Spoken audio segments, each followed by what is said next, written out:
Oh, yeah. Somebody else's school. Exactly. No, it's not the same. I can change that. I'm Karen. I'm Karen if it's a quiet one. Just tips a little. How about that?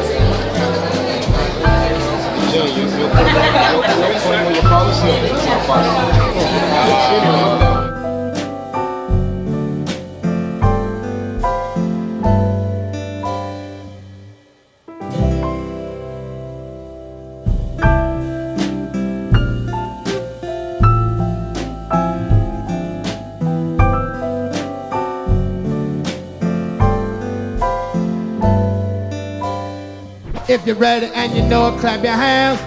If you're ready and you know it, clap your hands. If you're ready and you know it, don't be afraid to show it. If you're ready and you know it, clap your hands. God damn it, hold up. I said hold up. I said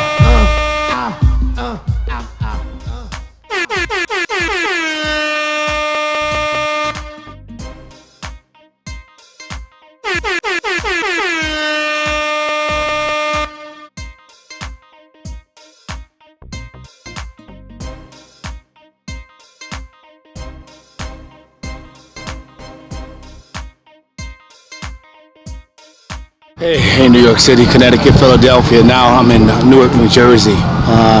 It is a Thursday, June 1st. I'm out here in celebration of Tamari's graduation dinner. I had to come through and show love. The kid means so much to me in so many ways I can't really even express it. But I had to come through. It's been a long time since I came out here in Jersey, but I'm not scared. I made it. And instead of going out to Purnell, he's from Newark, New Jersey, Purnell Holloway, for those who don't know. I got to leave from here and get back over to Purnell in the Apollo. It's his first night on the stage there.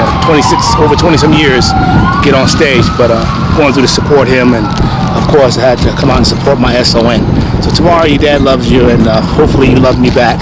Not as much as I love you. You know how parents are. They can never grow up to us. Anyway, so in a few minutes I'm gonna go inside and sit and wait and get ready for the graduation dinner, and then I'll be back on Sunday for the graduation itself. So thank you once again, Tamari, for being a part of my life, and of course, your mother's here in spirit, and we both know that we both love her, and we miss her, and she will truly never be missed, as far as never forgotten. So thank you so much. Well, she'll be missed, but she's there, she's here. Okay, guys, that's my ride beeping for me. Gotta get out of here and get over to the school. Thank you so much. Godspeed to each and every one of you. This is DJ Mario. Peace.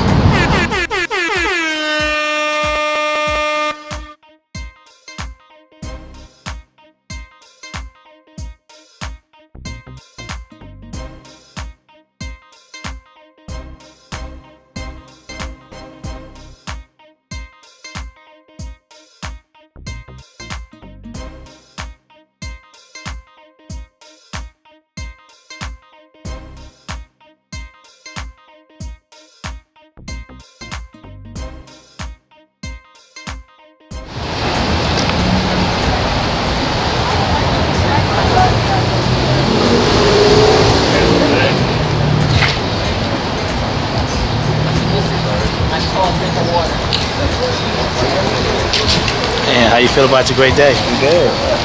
Good. Let's see if we get on the track together. Look in the lens. How have you been? Good.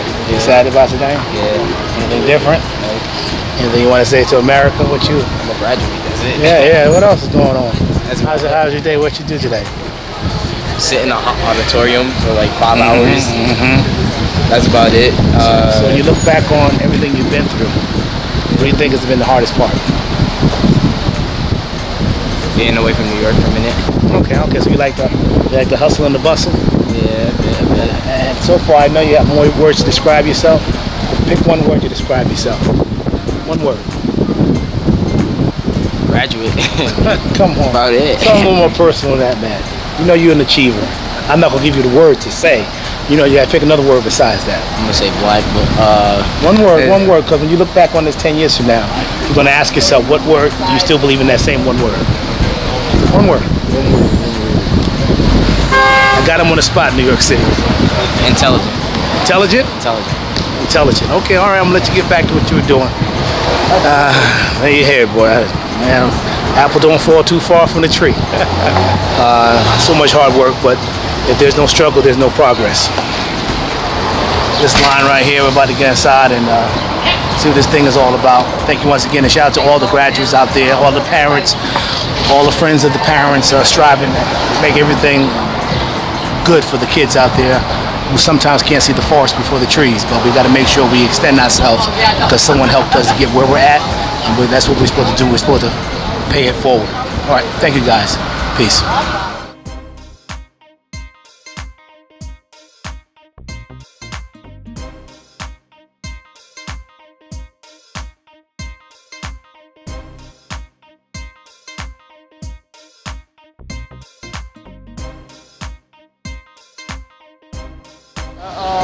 So you had your t-shirt on today? What's it called?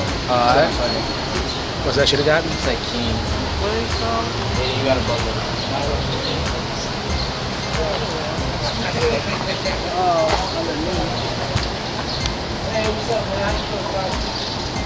Excuse me, you can't tell something? You going somewhere else? You good. B, you good. You good.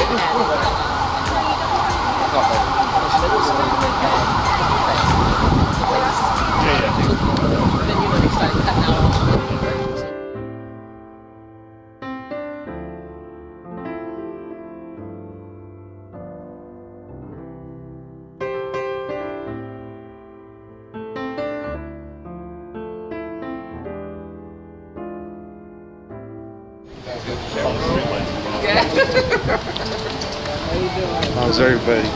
Good. You want to say something to your brother? Hey man, congratulations. I'm glad you did it. You did it on track. We here for you. Let's go to the next step. Hey, mama, how you doing? Fine, baby. You want to say something to your grandson? Where he at? Right there. It's right in here. Right in here. Say something. That's what they do now. His cell phones. Say something to him. I love you, baby. That's all you need to say. Thank you, man. Love, that's it, right? Love. Why you didn't pick it up? They pick it up. It goes back to 5. I'm not picking my phone up.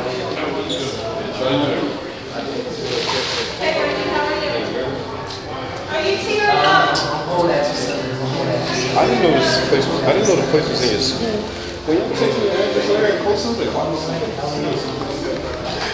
It's me. That's how important this is. Is it you rock it like that? You rock it like this. You see how I got the screen? I wish I could rock it. I guess both. I'm not sure how it's on here. Oh, okay, Janice got you. And who else? Mario Gray. Okay, are you? Johan. Is everybody here? My wife and the others were coming. Okay. 5 hours. Okay. Oh, Ben. Have a seat anywhere. Okay. Yep. Nzinga? Nandy. Nandy? Okay. Nzinga, is she coming? Not coming. Okay. Anywhere to sit? I just looked at it myself. Okay, what's your name? Tamari. Tamari. Yeah, I need to check you out tomorrow. I can take the next group. All right, sit where you like. Yeah.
No, just you. Oh.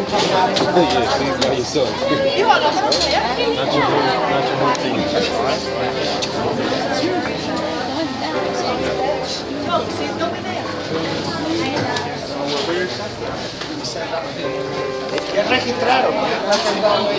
Gabe is over there. Esa de ahí, chama, esa de ahí. I called you. Oh, you fancy? How are you? Fancy, huh? I called you with an answer phone. You there? I'm sorry. Pepperoni? Damn.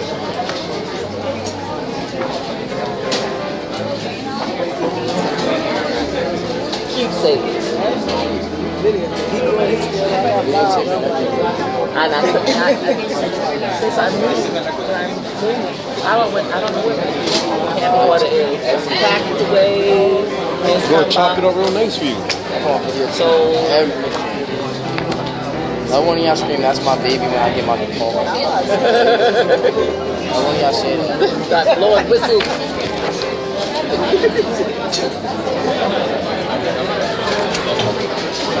My son that ain't like.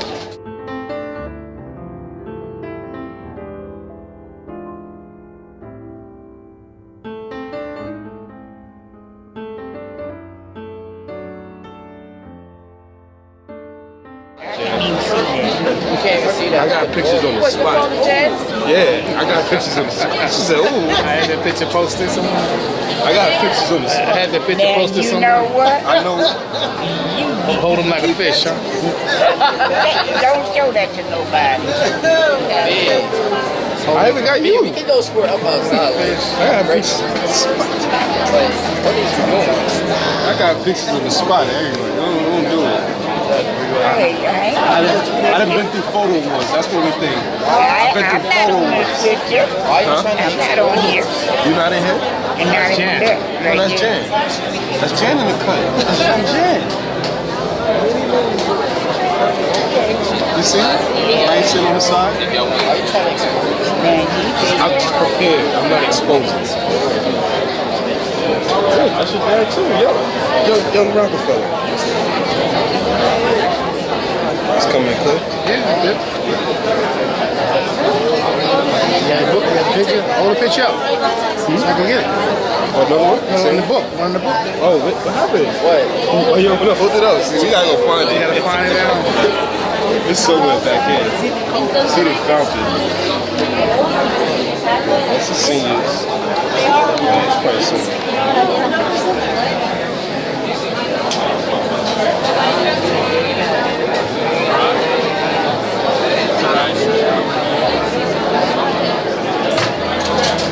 Run the one. Huh? We're running the one. Show the way.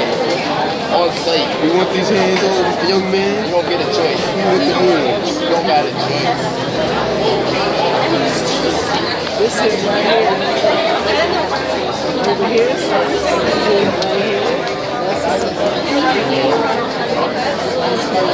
That's it right there. This is where they went on the trail.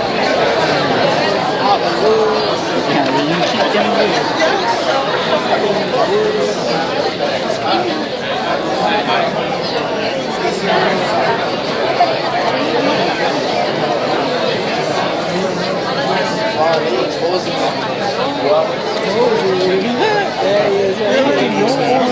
See him? In the brown. You found all the people. It was one he was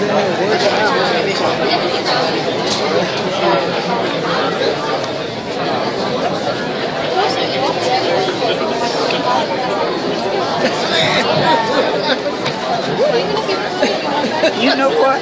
I was almost getting ready to say, BG, what are you doing in this picture? Me? I'm in the picture. Who that look like you right? Oh, wow. Don't that look like you? Let me see. That's Mario. Nah, they ain't look like me, yo. I had a pointy head. Good evening, everyone. I'd like to welcome you all to the 2017 Senior Awards Dinner. We have a lengthy program tonight since we're going to take time to honor every one of our seniors. So we'd like to get things rolling very quickly and get the dinner served. But first I'd like to ask Brother Thomas Hall to deliver an invocation. I'll make this short. Sorry. Loving Lord, may the food we are about to share strengthen us in giving thanks for what we have. We ask this through your Son, Christ our Lord. Amen. Thank you, Brother Thomas. So we will serve dinner starting with the outside tables, so the far left and the far right, and towards the windows and the glass doors. We'll ask those tables towards the glass doors to go in through the door that Father Edwin is standing by, get food and come out through the middle. And then those on this side of the room, please go in through that door, near the, that door over there, and then come out through the middle also. All right, so without further ado, the two ends, please go ahead and get your food.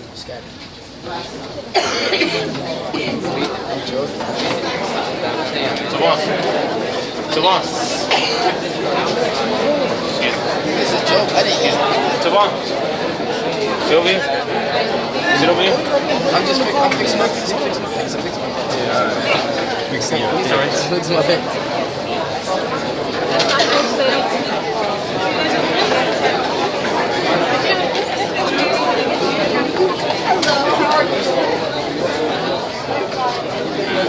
Jeremy. Always.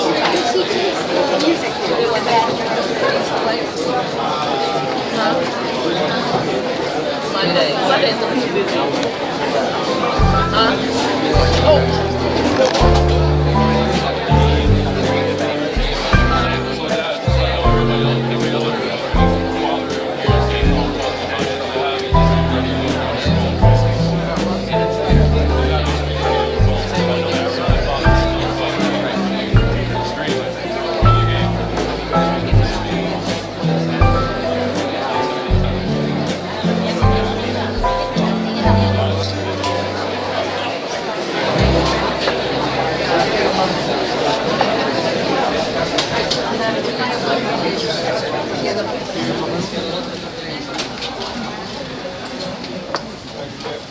Hands down.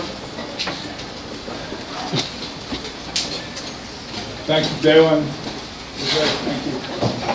Welcome, parents, grandparents, family members of the class of 2017.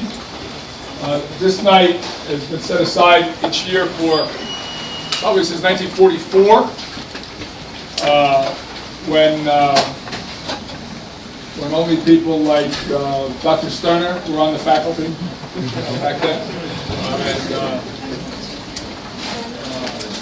It's an opportunity to recognize the members of the class of 2017. What the adults should know is that there's a lot of guys in the class, about 108, and we'd like to take the opportunity, different members of the adults in the community would like to have the opportunity to talk about different students with whom they've had a relationship.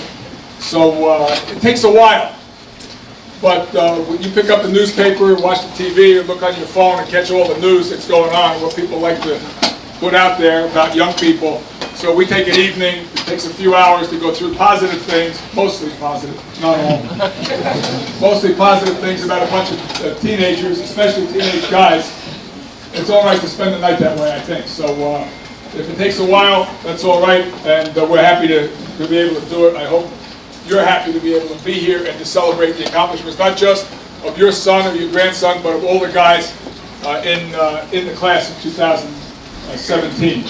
So the way we do this is different adults, different faculty members, coaches, whomever, that had a relationship with the kids will come up and speak about different ones of the guys in the class.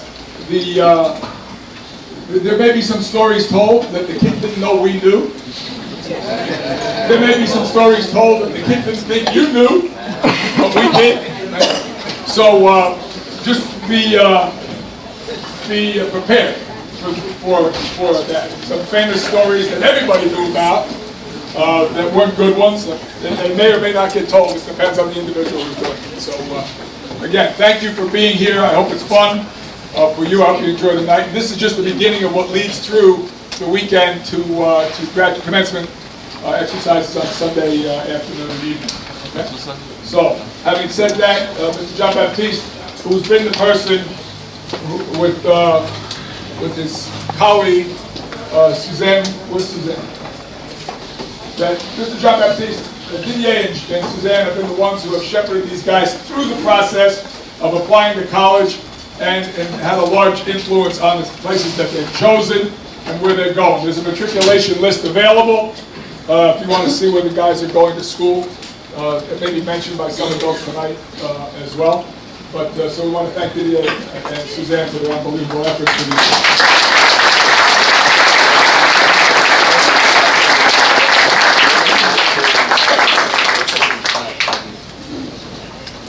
And I'd like to say especially heartfelt thank you to Ms. Muller. I don't know how many of the seniors even know that Ms. Muller is actually working here as a volunteer. And all her time that she spent with you guys this year has been on a volunteer basis. And that's an incredible gift of generosity that I appreciate. She's made my life a ton easier. And we're happy that you'll be with us next year full time. So, thank you, Ms. Muller.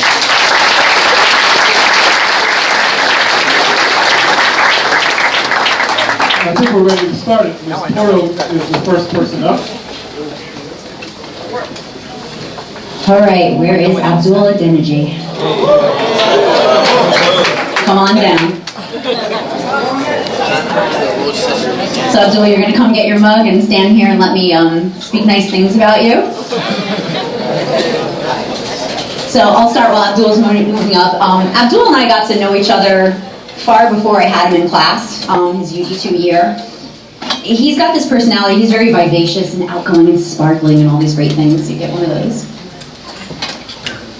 And you can't pass him in the hallway without a greeting and a smile. Somehow he and I started trafficking, and we started trafficking in words. So the way it would go like this, I discovered that he had an affinity for and an aptitude for language. Who else has the microphone on around here? Father, is that you? And the routine would go like this. We'd pass each other in the cafeteria. And he'd come by and he'd be like, "You have a word today?" And I'd be like, "You want a nice word or a pejorative word?" Because pejorative was one of our first words. And he would choose and I'd whisper a word. And then later in the day we'd pass each other again. He'd use the word. Usually we're roasting somebody with the word. And the word would become a regular part of his lexicon. And we've had an enormous amount of fun with that together. Abdul is bright and capable. He's got this steel trap mind when it comes to memorizing things.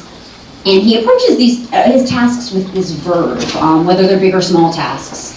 And even if they cause him initial trepidation, like when we dissected the pigeon in ornithology class, the look on his face was priceless. And on top of that, he's a championship fencer. So I leave you with a final word, Abdul. Your final word as you go on to NJIT is desiderata. So I will use it in a sentence. My desiderata for you are the joys that come from hard-earned success and the continued support of those you love as you achieve those goals.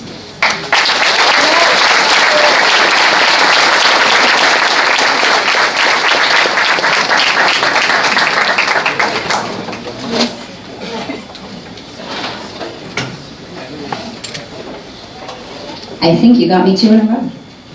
Might be Gere.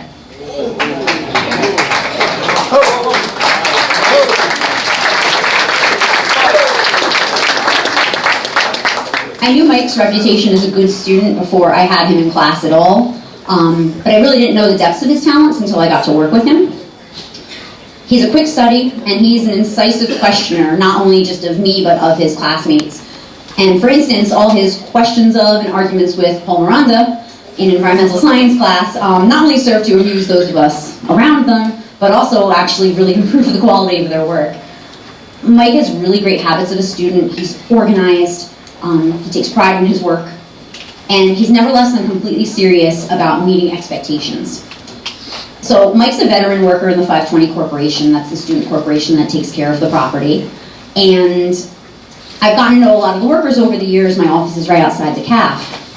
And Mike's level-headedness and work ethic and leadership qualities are very evident in that, and never more so than when the soccer ball came flying through my window. Smash, bam, glass everywhere.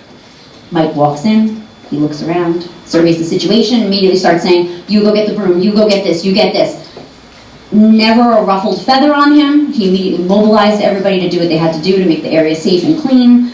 And he just has this gift for management and a heart for service. And TC&J is very lucky to have you.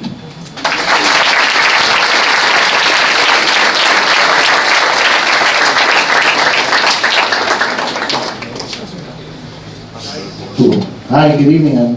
I'm Dennis Lansing and I teach chemistry. And I have the honor of speaking about Kevin Alfaro. Come on up, Kevin.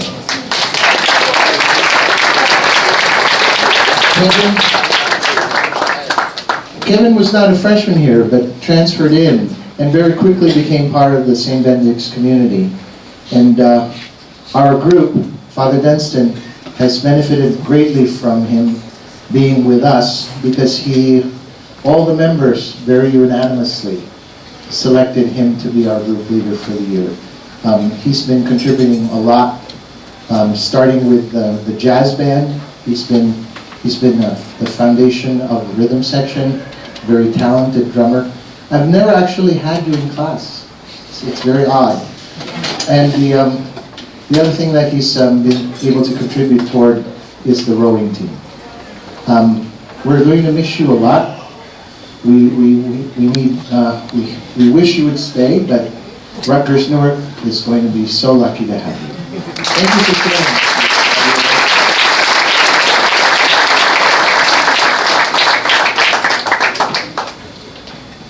Guys that have already come up and gotten the mugs, go over.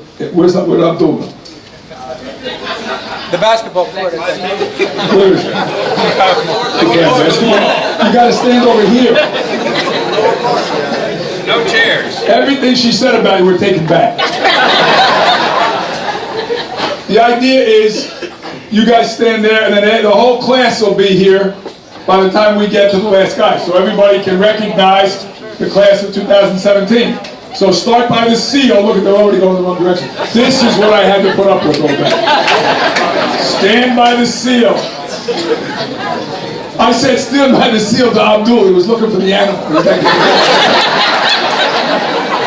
I said the seal on the wall. Now, that's it. Abdul first. There you go. Now, the next guy, stand next to Kevin, and hopefully by the time we get to the middle, most of you guys are all going to college will have figured out the system.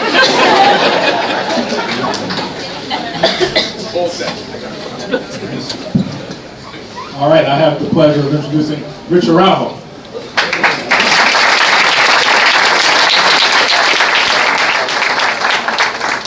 Like so many of the guys in the class, Rich is fulfilling his parents' dream, reaching heights higher than even the ones his parents dreamed of. He's a man of many talents. In academics, he's one of the guys at the highest GPA in the class, National Honor Society, National English Honor Society. Extracurricularly in the sports, he's been a 4-year water polo and swimming guy. And also, he's been involved in the Benedict News, so he's well-rounded. I also get the sense that, Rich doesn't always know that I'm listening when he's talking to his friends, but I think he fancies himself a ladies' man too.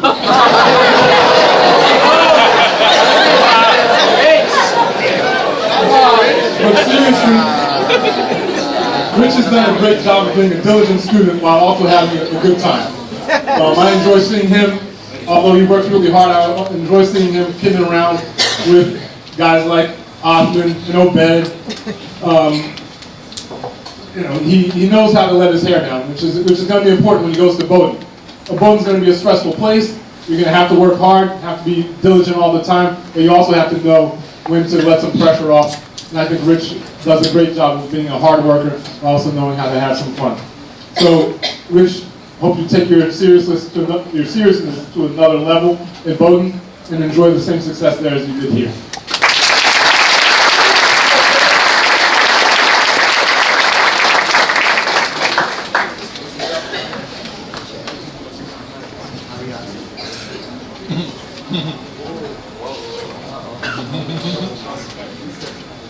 Alexis,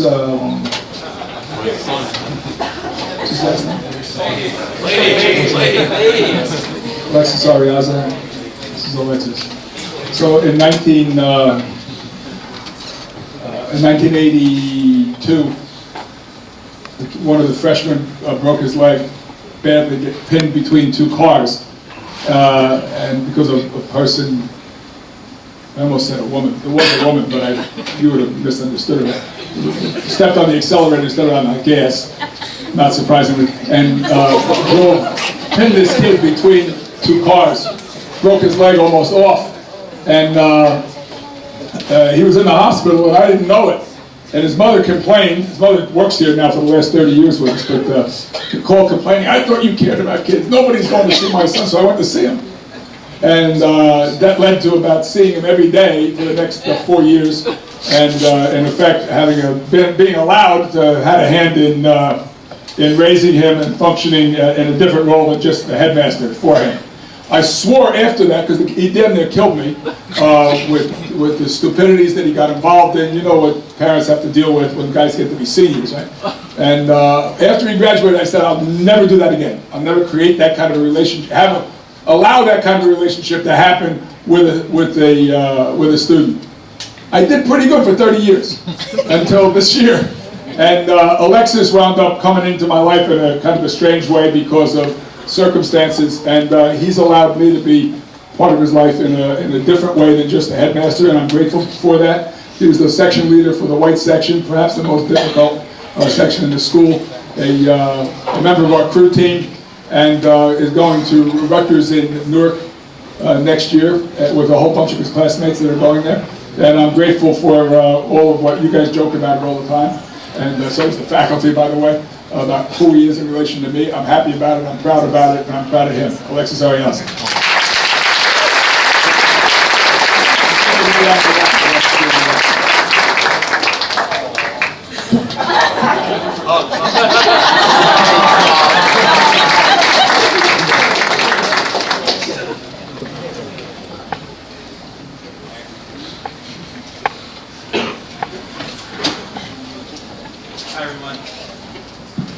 Hi everyone, I am Rich Molina, the physics teacher. The physics teacher and the head pencil coach. Julian just arrived, so we're going to go over it backwards. Julian DeGarrett is a really, really interesting dude. He seems like he's very quiet and shy. But he's actually a pretty solid leader. He was group leader for Benedict's Rigor this year, and I got to spend a lot of time with him in the group room, talking about solving problems, and we had a lot of problems in the beginning of the year. He's doing a great job as group leader for us. He's also a wrestler, very intense wrestler. He came to my physics class one day, and he had a big scratch on his face, and he never complained about it. I think he was proud of it. He did very well in physics.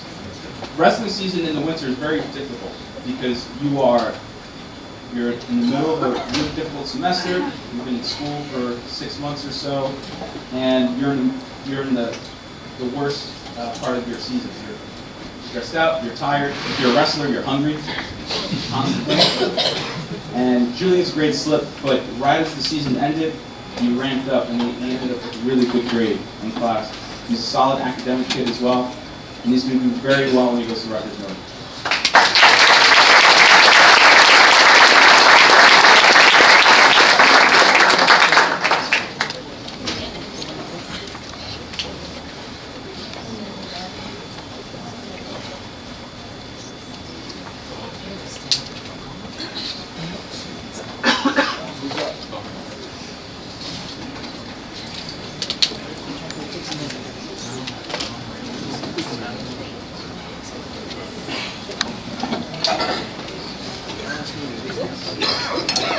Kobe Asante.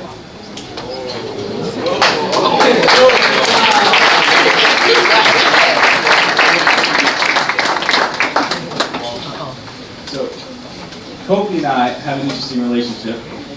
His brother was in my class, Benedicts, 2006, and I got to meet Kobe.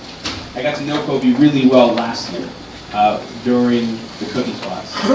We had a really good time. I was living Lady House. I didn't have a screen-based project, so I'd come down and hang out with the guys during the cooking class.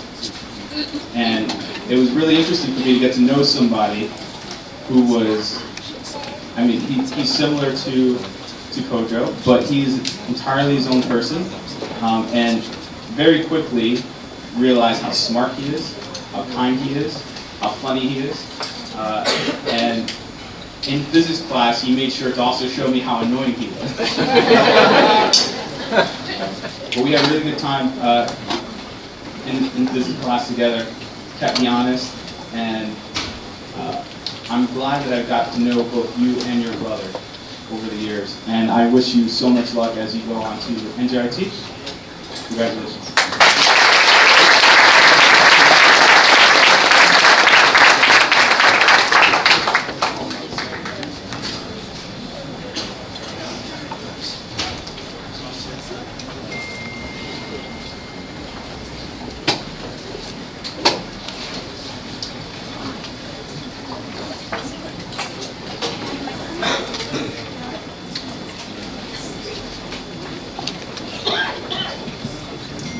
All right, I've got an office full of kids. Here's one of them, Nicholas Belmonte.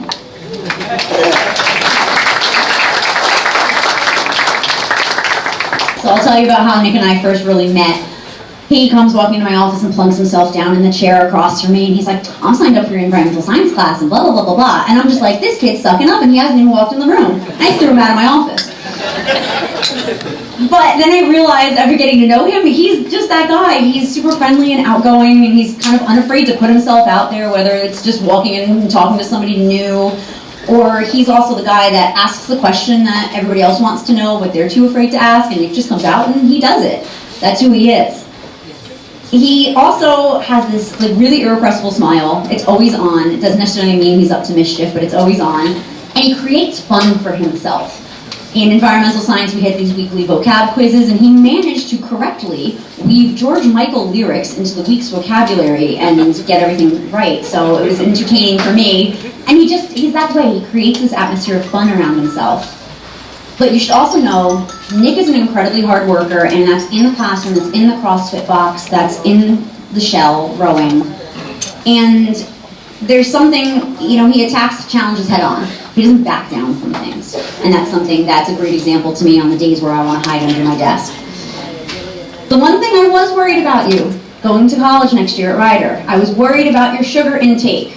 But I'm happy to say that the sour ropes are gone. Today we brought in a jug of water, and we're on a better path. So good luck next year. I'm going to miss you in the office.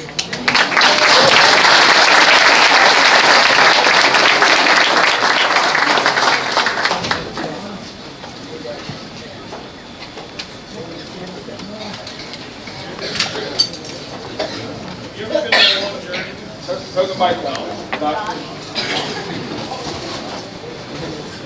The more letters at the end of your name.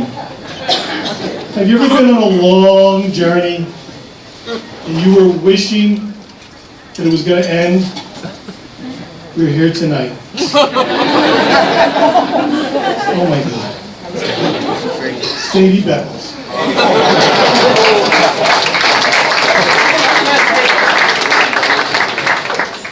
There are lots of things I could say about Sadie Beckles. Unfortunately, due to confidentiality regulations, I'm not allowed. But I have decided to speak about one unique quality that stands out instead. Sadie's a survivor. There may be only one student in this class, maybe the history of St. Benedict's, that's been thrown out of school more times than Sadie. And each time, when no one thought that he'd be able to get back in, Sadie would fight his way back in. Sadie has the unique ability to be at the wrong place, at the wrong time, with the wrong people. And then look at Father Ed and me and Mr. Rowe and say, no, no, no, you don't understand.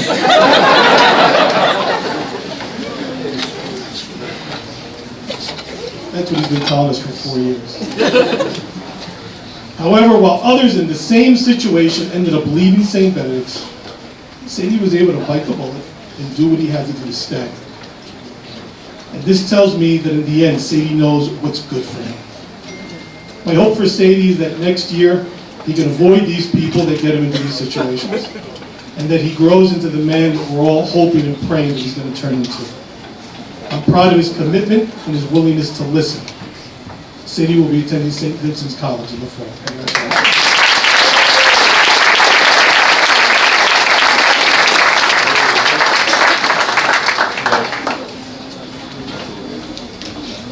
Brian Benedict.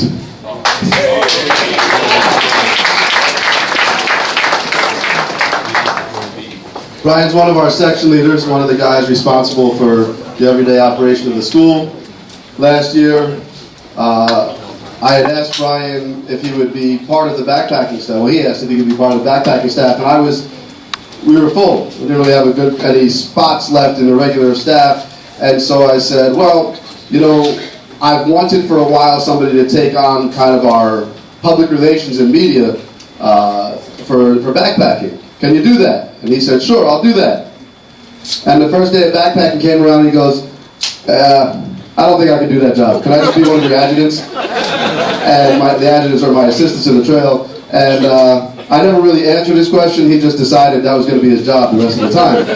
He was helpful. He was helpful. So I was glad he did it. Brian's been a member of our upstart boxing team, which is a little difficult because we don't have a boxing gym here. They have to go down neck to practice and all like that, but he's been a steady member of that for the last 2 years, I think. And then was part of our freshman counselor staff and is extremely bright and intelligent, has been one of the leaders in the class throughout his time here. He'll be going to Rutgers Newark in the fall. We're going to miss you, Brian.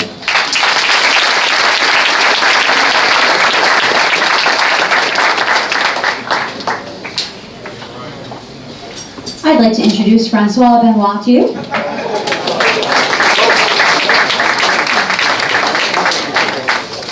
So this lovable goofball standing in front of you is really one of the most authentic people you'll ever meet. Francois is Francois no matter who is around. For instance, Francois just doesn't say no when you ask him a question. He says, "Nein!" And you hear this like a German stormtrooper yelling down the hallway or across the kitchen. He bounds into a room like a human golden retriever, and just you feel the energy level rise. And he's got the effect of waking people up, figuratively and literally, like when they're literally asleep. And there's simply no denying the presence of Francois. Francois is also another guy that I look up to as an example of persistence. This year, he has been poked and prodded all year in his bid to get entrance to one of the United States Service Academies, and it seems like every time he thought he was done with the testing, he got called back for something else, and it just went on over and over again. I think a lot of people would have dropped out of that process, but he said, no, this is my goal, this is what I want, and he stuck with it. And I think it's because you have like those 4 Ds that are hanging in my office: drive, desire, discipline, dedication. You've got those. That's right. And again, there's just no denying Francois. So last fall in meteorology class, I docked Francois a bunch of points on his grade for making random Chewbacca noises in class. So you'll be really pleased to know that he starts his training in defense of our country at the Naval Academy Prep School this fall.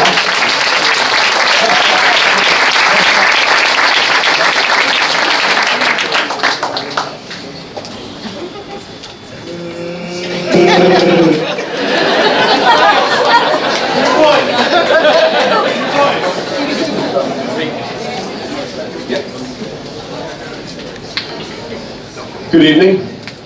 My name is Jim Duffy. I have a quick disclaimer before I introduce the student.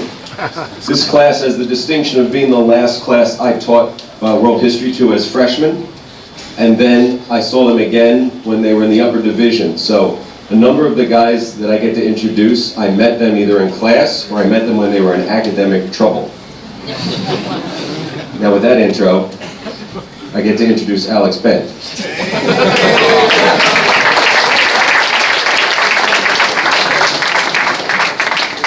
Alex and I met on number 2. I did not have him in class. That was academic trouble. But here's the good news, is he's walking towards me right now, picking up a mug. What we found out, Alex is one of those guys that's melded into the fabric of the class. He's not out in the front of anything. He's the guy in the background, but he's been solid.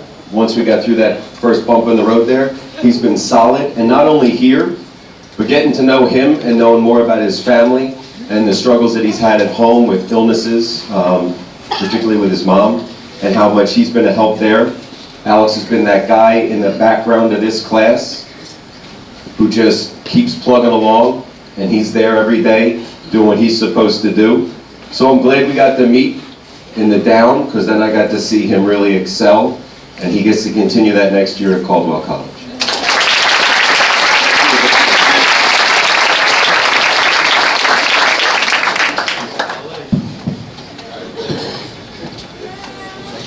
All right, my name is Stephen Adebato, and I teach religion, and I'm the coordinator of the Gravy Ministry. The first student I have the honor of speaking about is Fazi Bati.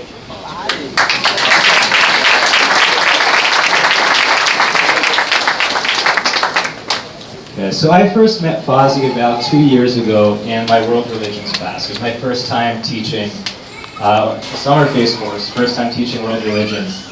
And what struck me most about Fazi is that he was the first student who actually took to the content that I was teaching. And most of us teachers know it's rare for our students to get motivated to do work, let alone to do work for a religion class, because as we all know, nobody likes religion. It's okay, we can say it. So no, Fazi was really fascinated by all the material. He was motivated to do the work, not because he was looking for a grade, not because he wanted recognition, but because he was genuinely curious to understand the information I was teaching about. There was one concept in particular that he really took to. Is this concept that all the seniors should know by now, for those who are actually paying attention, called the religious sense. So the religious sense basically is this infinite need and desire for fulfillment and happiness. Some of them, again, those who paid attention will remember from writing that over and over again on many of our tests. So the religious sense, this is something that is very alive in Fazi. He's always looking for some deeper meaning. He's always looking to know God in everything that he does. He doesn't want anything to be empty or dry. He wants everything to be full. And the reason why this strikes me so much is because this was me when I was in high school. I was always the one asking why. I was always the one who wanted to look for the deeper meaning in everything that I did. The difference between me and Fazi, though, is that when I asked these questions, I was always told, don't bother asking why. There are no real answers to this. Just do what you're doing and you'll figure things out eventually. But for me, these questions were so big that I couldn't just settle. And this is Fazi. He doesn't want to settle for something empty, for something inauthentic. He wants what's real. He wants that which is true. And this is why it was such a huge honor for me to teach Fazi, because I was able to accompany someone through these questions that I was asking my whole time when I was in high school, and it took me much later to realize that there are actual answers to these questions. There is a path that can lead to this fulfillment that we're looking for.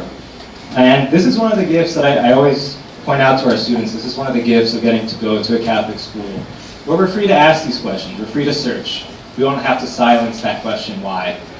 And my prayer for Fazi is that as he continues in college and his work in the future, is that he will keep these questions alive and that he will continue searching. Thank you.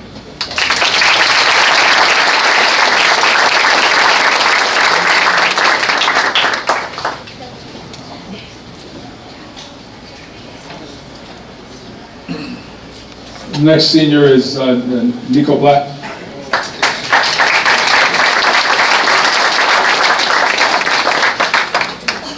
Several years ago, our admissions office got a call that somebody wanted to come and visit the school, and a student showed up. He had these blonde curls, and I thought when I saw him sitting over here in the cafeteria, I said somebody from St. Mary's School got lost. I thought he was a fourth grader. He was about this high.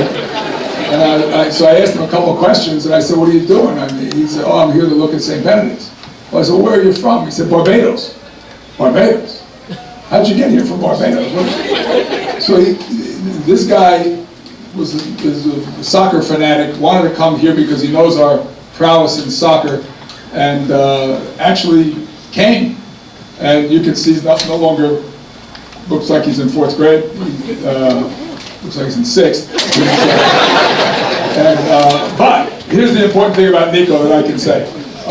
Very important. Number one, he's at the top of the senior class, among the top guys in the class. He had a 3, should have had a 4.0, but I think he had a 3.9. Because one of the teachers, thanks be to God, gave him an A-. But Nico came here to play soccer. Never started on the soccer team. Never. And was an instrumental guy on the soccer team with determination, right? Because he understands what it means to be on a team. Lots of people don't understand what team is about. They think it's about me. When Joe Kay was coaching here, anybody, who's the guys in Casperger? When Joe Casperger was coaching here, he used to say all the time, spell it, guys, there's no I in team. T-E-A-M, right? Nico personifies that in being there for the team, always about the team, always about the other, and being a leader. And that's not easy to do when you're living with a certain disappointment that it didn't happen the way you had planned it. Right? But what do they say? Steve Adebayo can talk about this. What do they say? You say you want to make God laugh, tell him your plans, right? Because God has other plans, and so I'm grateful for Nico's leadership academically. I'm super grateful for his leadership on the soccer team, and very grateful for his friendship. Super grateful for his friendship in my own life, and for his leadership in the school. He not knowing us, coming from a completely different place. You know, people who live on islands are a little strange, and so Nico has been a great gift to us. He's attending Fairfield University in Connecticut before.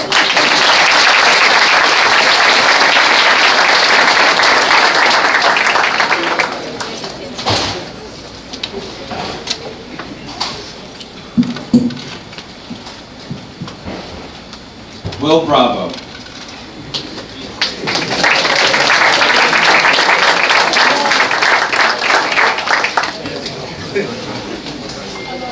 I got to know Will really well this year. I saw him first, I think the first time I ever saw Will Bravo, he was down on the soccer field, just getting the balls, organizing things down there. I was like, oh, that's an interesting looking dude. He's running around, doing grunt work. It's August, it's crazy hot outside, he's got all this hair, and he's smiling. I didn't understand it. But that's one of the things about Will. Wherever you're at, wherever you see him, he's always smiling. He's always in a good mood.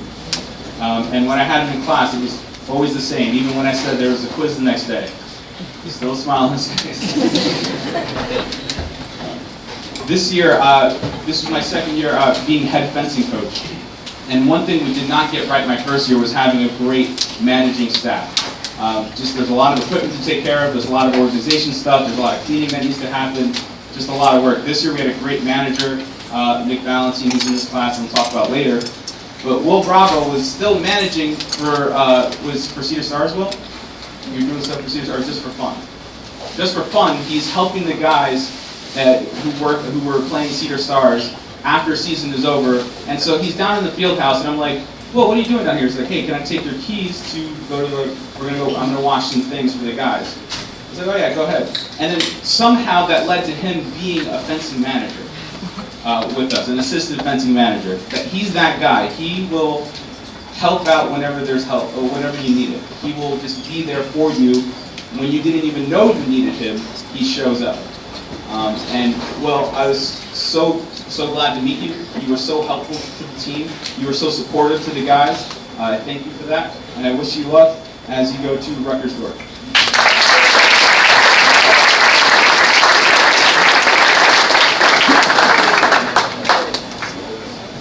Who's Cass? Where's Andrew Price? Andrew. So,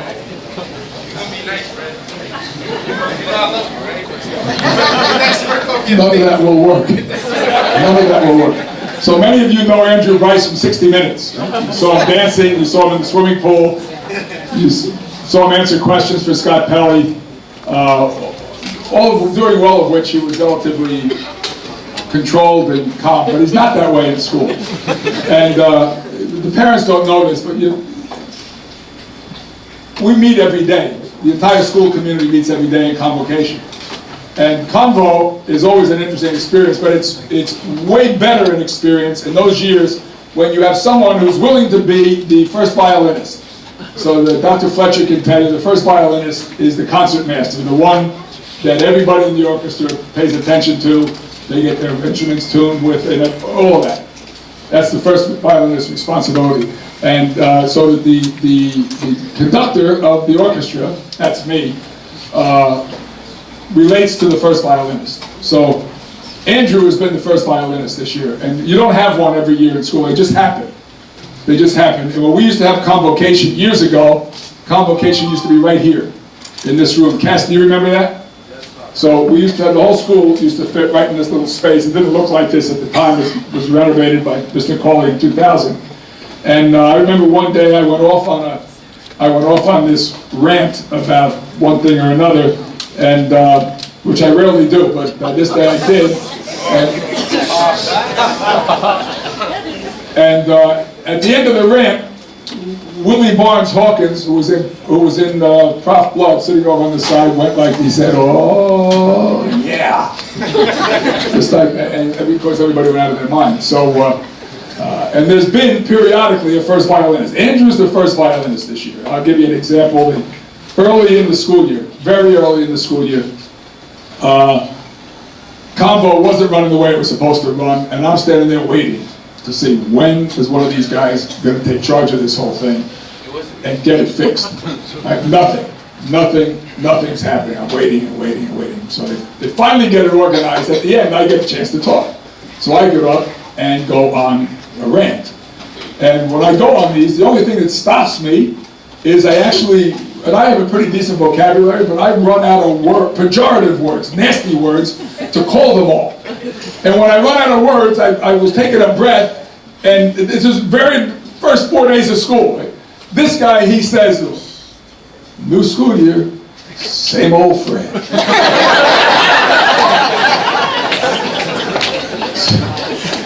That's just one, there's thousands of examples of Andrew being the first violinist. Super determined guy, came here out of nowhere with no support, no help from adults, just kind of appeared on our doorstep. And what the 60-minute piece said was absolutely true. He just, "I gotta be here," showed up one day in the pool, I guess, right? And Cass has been an enormous help. Cass has had the same opportunity to do for him what I've had to do with the privilege, or with Alexis, and with in some ways with Nico. Cass has had the chance to do with Andrew, and had a hand in raising him.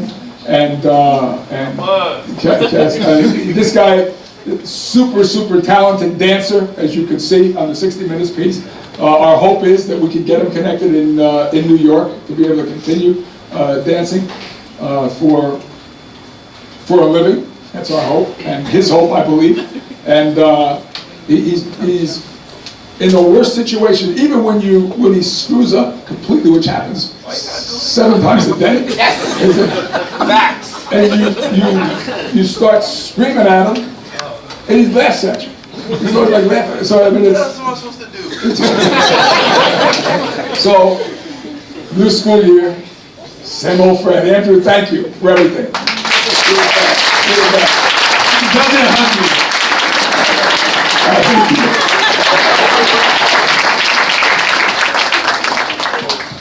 I get one.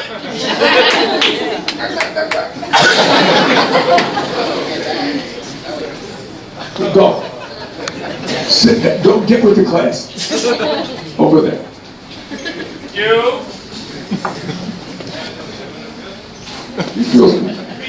Do the adults in the room feel sorry for me at all? Yeah, I hope you do. All right, next we've got Joe Carmona.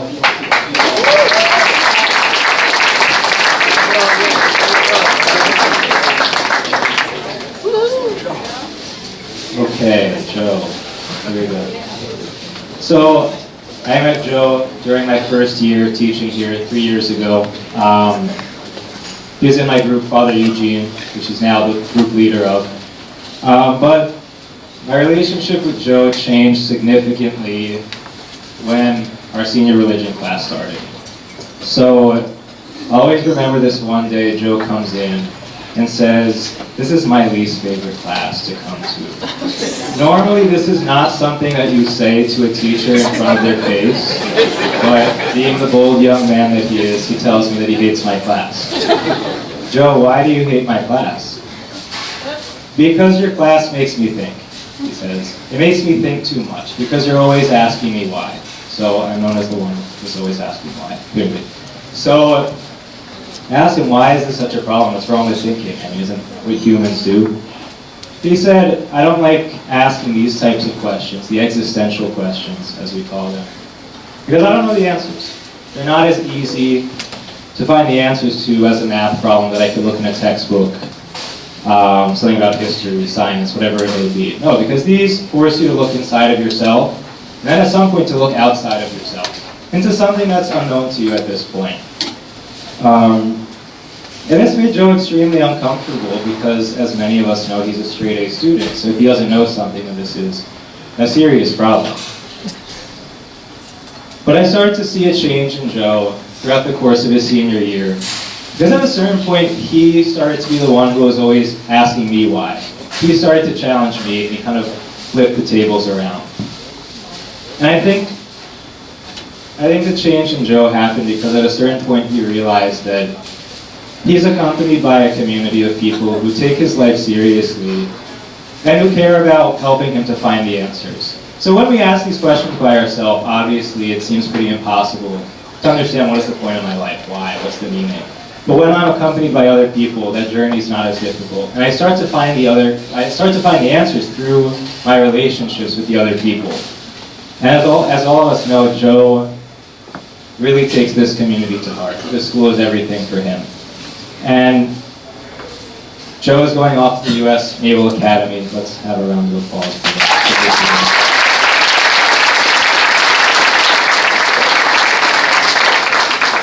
So Joe knows I'm not super excited about him going to the Naval Academy. We've had countless conversations about this. But this is what I want more than anything. That you keep these questions open. That you keep asking why. So that this experience at the Naval Academy and wherever you end up afterwards will really be fulfilling and lead you to discover who you are. So, thank you, Joe.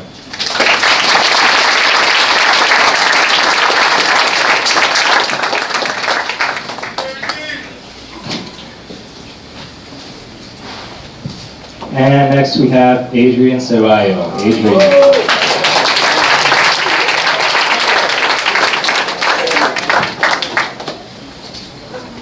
Okay, so out of my 3 short years working here, Adrian is by far my #1 worst tormentor. Adrian, you knew that you had this coming to you at some point. So here we go. So yeah, Adrian did everything possible to make my life a living hell when I substituted for him in Mr. Cordero's Spanish class so long ago. And I was lucky enough to have him again as my own student last year in junior religion. And Adrian matured a little bit. He calmed down just a little bit, but he still was a unique character. Every few seconds I turn around and I see him twitching, making some kind of face at somebody, making some strange noise. And I asked him after class one day, I mean, what is it with this, like, this twitching constantly? Is this something you can't control, or do you just choose to do it? Because if you can't control it, I mean, there's plenty of help we can get you. People go through this. But he's like, no, I can control it, but I can't tell you why I choose to act this way. It's like, I mean, it's a simple thing. I'm not going to tell anyone, just tell him. He's like, no, I can't tell you right now. So eventually I give them an assignment that's basically supposed to make them reflect on their progress over the last year. Ask them how they've seen themselves grow in maturity, how much further they need to go in their senior year to say that they feel comfortable as a young man. And I'm about to do this, Adrian. I saved that assignment I'm going to read it for everyone. Because you deserve this. So, asking Adrian to evaluate his own behavior, how he's grown up. He says, I just feel as if life is too short, and he spelled too wrong. Too short to act normal and boring. Being weird is better, and not acting mature. I don't know how that sentence sounds. I can act mature, but I choose not to because I want to live life to the fullest. So after I read this, a lot of things fell into place. And the way that Adrian acted made a lot more sense. And I think, especially going into freshman year at college, the question of becoming who we are, discovering what we're meant to do with our lives is something we all have to think about. And we're all going to, as we try to figure out what the answer is. And obviously we all want to be true to ourselves. We want to be unique. But at a certain point we start to realize that being unique, being who we are is not a performance. It's not something that we have to prove to other people. But it comes from a deep recognition of who we actually are. It only comes from self-reflection and from going through life experiences. So I'm not worried about Adrian having to prove that he's unique because he already is unique enough. But I'm looking forward to see how he grows into his uniqueness. He grows into becoming a young man as he starts his career at Monmouth University.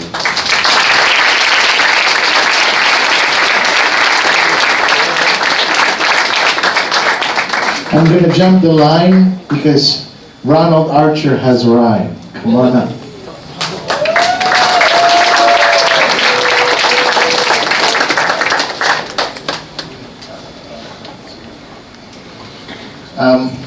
I'm going to make him stand next to me because I don't want him to fall over. I've known Ronald since he was an LD. And I used to have to look down to speak to him.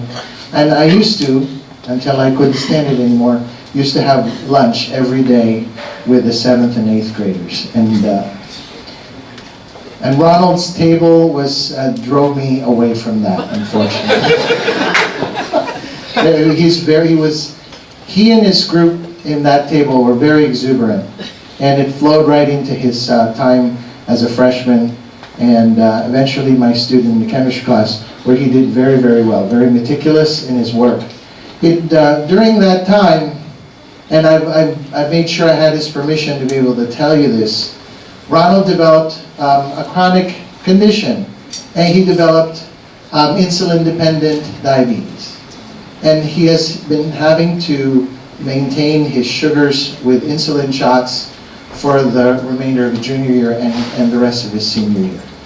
So I'm going to make a very difficult analogy. Going to St. Benedict's is like treating a chronic condition. And one of the things you have to learn now that you're dealing with this, and it's with you forever, just like St. Benedict's will be with you forever, is that little bits of attention in a continuous fashion will get you success in both your condition and in your future college. He's going to be attending Penn State. We're going to miss you a lot. Thank you for spending the night.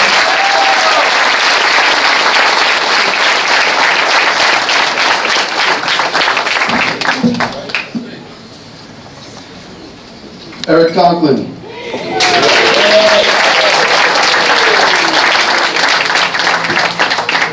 Several years ago, we decided to revamp the way we did the freshman program, and we started, this is going back about 10 years now, we started having a dedicated freshman leader, one student in the senior class who was responsible for all the freshmen.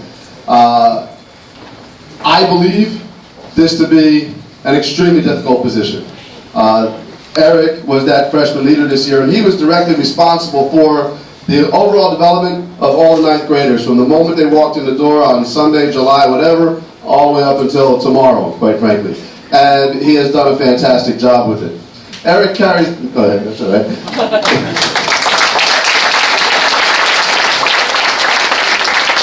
Eric's got a bunch of energy, Eric's got a bunch of enthusiasm. You know, a lot of us coaches these days talk about how we've moved away from 3-sport athletes and we have, you know, people specialize in one sport. Eric I count at least 5 sports, maybe more. Eric's done soccer, he's done track, he's done, what else have you done? He's done golf, somehow he did golf and baseball in the same season. I'm not even sure how that happens. But he's been everywhere. Aside from that, Eric's been a mainstay in the Alumni Association. He's been the leader of the admissions team. He's done just about everything there is to do, taken advantage of everything, and even created stuff that he thought was important when it didn't exist here. So Eric's going off to study at St. John's University in Queens on the ROTC program next year, and we're going to miss you a lot. Eric,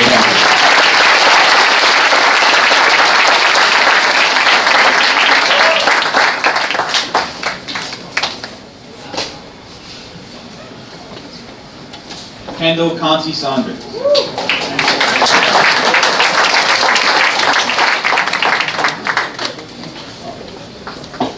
There he is. Okay. So I've known Kendall since he was an 8th grader. I was assistant fencing coach at the time. Were you in my fencing class? Yeah, he was in my fencing class, but he also came to the workouts afterwards with the older guys, which we allow some of the younger guys to do that if we think they can handle it and they're mature enough. And I remember this one workout in particular where we were just riding the guys real hard. They were doing push-ups for, we lost count how many they were doing, and they just kept restarting. And we were trying to figure out who's the toughest guy in the room. How far can we push these guys before they break? And Kendall broke, but he broke, I guess he broke mentally slightly, and he made this crazy sound. It was absolutely, we were all surprised by it, because until then he hadn't said a word. And then he made this crazy sound, and he told the guys, he kind of rallied the guys around him to work harder. And that's when I realized there was this spark that we didn't quite understand in him. Because none of us thought he would make it as a fencer. None of us. Not because he's incapable, but because he has trouble, he has something a little bit wrong off with his eyesight. And you would think that that would just make it impossible. But he persevered through that, and he became the best foil fencer on the team. He went to club on his own.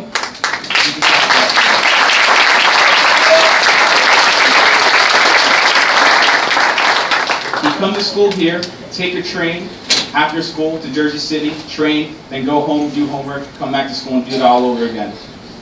He's a tough guy. He became a leader on the team. He became a friend, and I'm going to miss you as you go off to Middlesex.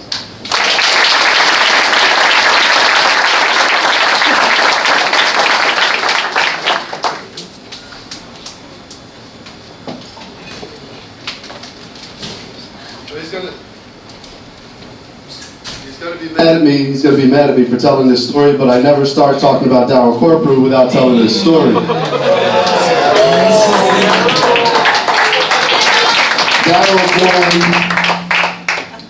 Darryl joined the water polo team as a freshman. He wasn't the strongest swimmer, but he wasn't a bad, yeah, you know where we're going. But he wasn't a bad swimmer either. But so, a lot of freshmen don't see any playing time in their freshman year, but Darryl, somewhere in the middle of the season, we said, oh, let's give Darryl a shot.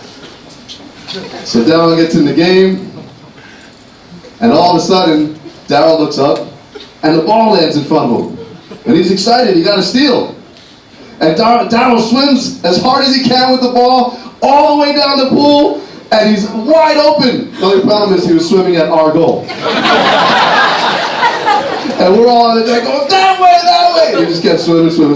And when he picked up the ball and he looked at his teammate in the face, he realized, uh-oh, something's wrong.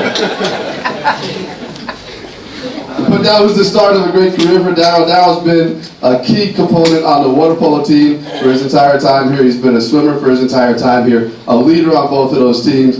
I'm going to tell you what I've told you before, Darryl. I don't believe you reach your full potential at all yet. Not only in swimming and water polo, but as a leader and as an individual. I think you still have a lot of insecurities to overcome. You don't have reason for those insecurities because you actually have a lot more talent than you give yourself credit for. I'm looking forward to big things from you in the future. Darryl Corprew, he's going off to his records book next year.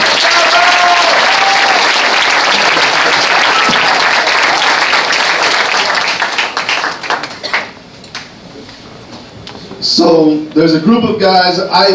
I coached water polo for many years, and 2 years ago Spencer Vespoli took the team over from me, and there's a group of guys that over the last 3 years that Spencer and I coached together, so we fought about constantly. And I give Spencer credit because Spencer had a lot more faith in these guys than I did, to be honest with you. Gabe Quadrado is one of those guys. Come on up, please. Here's the reason why I say what I say. Freshman year, Gabe came out for the water polo team and showed that he had some good talent and showed that he was capable. Then Gabe got lazy. Then he got lazy, and he didn't develop as much as I hoped he would. And I started to lose faith.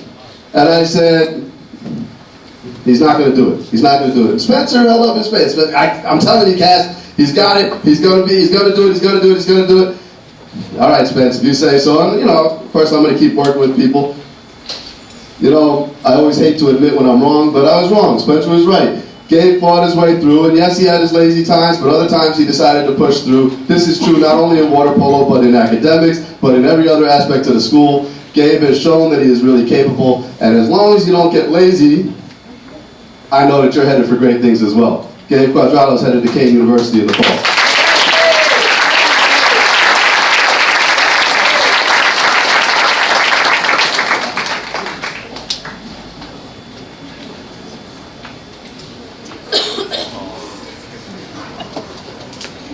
Euphrates, where's Euphrates?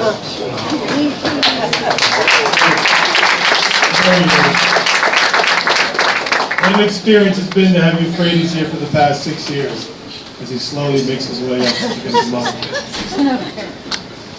The great thing about Euphrates, ladies and gentlemen, is that you always know where you stand with him. If he likes you, he gives you a very warm and cheery hello.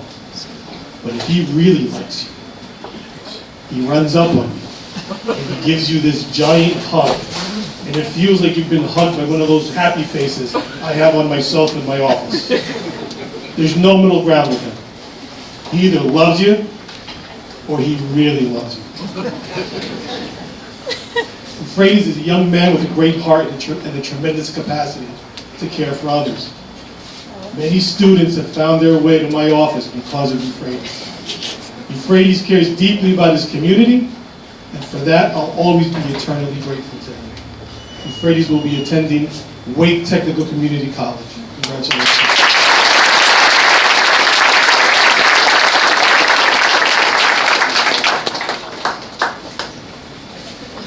Several of my guys all fell in the same part of the alphabet. Aaron Curtis.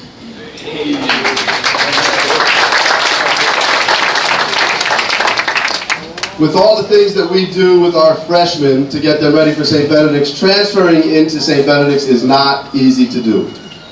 A lot of guys that transfer in don't finish. They come in, they spend a year or so and don't finish. Some guys that do come and do finish kind of talk about never really feeling like they were full parts of this community. I don't think Aaron's one of those guys. Aaron came in last year in his junior year, and he came here thinking that he was going to be a basketball player. Realized too late, but I guess that it's never too late when you say that. I was talking to the track coach just the other night, and she was saying to me how much she wished she had Aaron for 4 years, because he came in this year and was doing the high jump, right? Or just running? She said something else. Well, long jump, sorry. I was doing the long jump, and she's saying he did so well this year, she couldn't imagine what he would have been able to do if he had started earlier. Aaron came in. I was fortunate enough to have him in class in his very first semester here. He showed me right away how bright he was and how clear of a thinker he was and how open he was to new ideas. And I'm so glad that you found your way here. And I hope that you feel like a full part of St. Benedict's, because I think you've done a great job with it. Aaron's hasn't decided yet between St. Elizabeth's University or St. Elizabeth's College or Ohio Christian University for the fall. Aaron Curtis.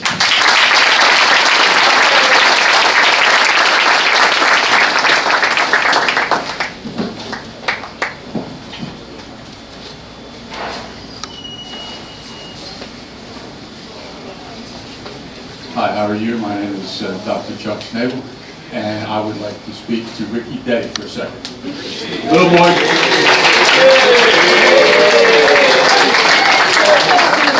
Little boy more than a second. You finally noticed the relaxed smile on Ricky's face. That's, one, it's enjoyable, and two, it's a long time coming. Okay. Among the first things, if I was still coaching, not here, but if I was still coaching, Ricky would be my most improved player. So now he will be my most improved student. His effort, the way he goes about things, trying to be as classy as possible, the way he fights some things that every young man might fight somewhere in their lives to come out of here positive. This is not the face we used to see every day. The face was a stern face. It's a strong face, but it was, oh my God, what am I going to do on this next test? When am I going to get all this paperwork in? Well, it's all in. It's all done well, and you see the face. Okay. A couple of things really Rick has done very well. He's a behind-the-scenes guy. He's one of the guys who was the reason for the stage the way it was for the play for the last couple of, not this year, but for the last couple of years. And speaking of the stage, Ricky took a personal challenge and went into the Stage Rage program and did an outstanding job. You found out more about us, we found out more about him, and more importantly, Ricky found more about him. And that is not easy for the guys who have gone through that. That is not easy. His concern for his family, a legitimate, honest concern for his family, is one of the reasons that Ricky is going to school locally, so he can work after class and make the contribution back to his family. That's strong. That's very, very, very strong.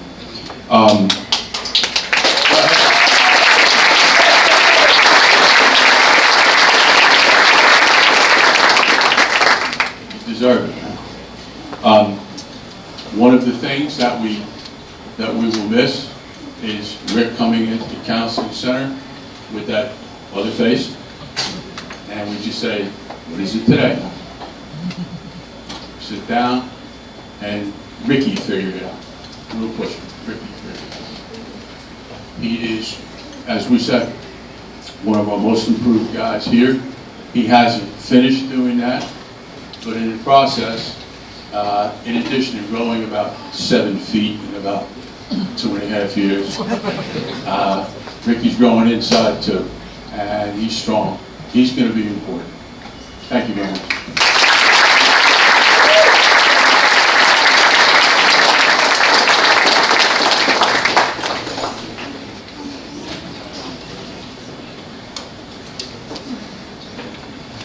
¿Dónde está Andy? ¿Dónde está Andy de Rosario? ¿Está aquí? Claro que sí. I'm here Andy was here because a few minutes ago he called me and he goes, yo lo voy, I'm here. Y estoy, no te olvides. Andy, when he first came to us, it was really the question, where's Andy? Every morning, where's Andy? Every morning, where's Andy? Andy's late, every morning. So fun, I know, right? So Father Ed and I grabbed Andy along with Mr. Scanlon and we start to work him over. And we start to, where are you? You need to be here on time. And we're working and Andy's taking punch after punch. He's not saying a word. And it finally comes out that Andy has to take his little sister every day to school. En español. Salió que cada mañana él tuviera que llevar a la hermanita a la escuela. Cada mañana. Y él sin falta hacía eso. Y no le importaba que Father Ed estaba gritando. He didn't care who was yelling at him. He was going to make sure he took his little sister to school. He's one of the original good guys of this class. He has a bright smile, he has an easygoing personality, and he wants to be friends with everyone. He's a very proud young man. And when financial issues came up in his family, Andy didn't get a part-time job, Andy got a full-time job. And continued to work. And it was only after a great conversation with Mr. Scanlon that he decided to kind of pull that back. Andy's not afraid to step in and help others do the right thing. He's a true friend to his classmates and a great teammate. I will really miss his smile next year. Andy will attend Walsh University in Ohio. Congratulations.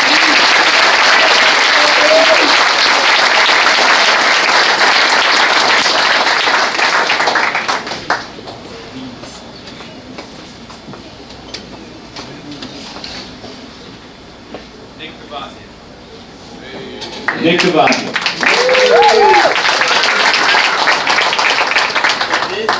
I first met Nick last year. I was a house parent last year, and Nick moved into the house last year, I believe so. He was living there with, he's part of the soccer crew. I was upstairs with all the freshmen and the 7th and 8th graders. So it was slow getting to know him, but I quickly realized, although he's quiet, he's one of the guys that keeps everyone steady. He's the rock that people rely on. And I quickly learned he was the guy to go to tell some of the other soccer players from last year to just chill out. And he was able to rein them in. Nick, as a student, is excellent. Never had a problem with him. He does everything you ever want him to do in the classroom.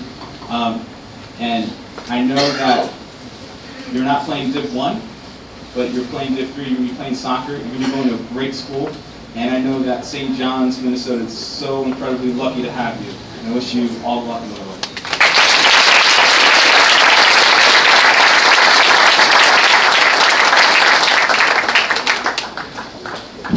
We have Reverend Dickerson. Come on in.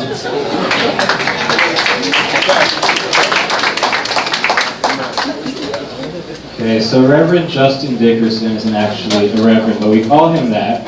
I'm going to share a story about Justin Dickerson. So Justin has played a crucial role in the planning of our many days of reflection, which is another thing that everybody seems to love around here, which is sarcastic. But no, so Justin has always been, again, playing a big role in planning these days of reflection. The last day of reflection, we had a little issue with managing our schedule. What happened was the Mass ended much earlier than planned, and we couldn't move on to the next part of the day because the auditorium wasn't set up yet. So what I usually do is I text Father Ed and ask him to filibuster until we're ready to go. The problem is that everyone was starting to fall asleep, and we had to do something to revive everybody. So what I did is I asked Justin and his partner in crime, Christian Edwards, to sing a song on the spot. So Justin and Christian have also played a huge role in getting our gospel choir off the ground. But being that it was 5 minutes before the performance, they were not really willing to do this. So I had to start begging, pleading. I think maybe I got on my knees, maybe I'm exaggerating. But they really pushed me to get them to do this, but they did. So they went and performed, and as always, they stole the show. But little did the audience know they only had 5 minutes to perform. So I tell this story because I can always count on Justin, first of all, for his very witty and sharp attitude, his very unique personality, but most of all, for really being a witness to not only his classmates, but to the entire school of what he believes in. As I said, Justin's played a huge role in getting our Gravy ministry off the ground for the first year, for also getting the gospel choir going. But all of this was motivated by his extremely profound and devout faith. And I always look forward to having Justin come to class or come after school, so you can talk about anything, whether it's a theological debate, or music, or just what's going on in the school. And when I ask for Justin, my prayer is that he can keep this desire to share his faith, to witness what he's living, wherever he goes. Because this is something that's needed, especially for young people. This is something that all of us struggle with. But to see someone so young who has this desire to share what he's living, his beliefs with people, is really something exceptional. And I know that he'll be able to do this at Clark Atlanta University next year.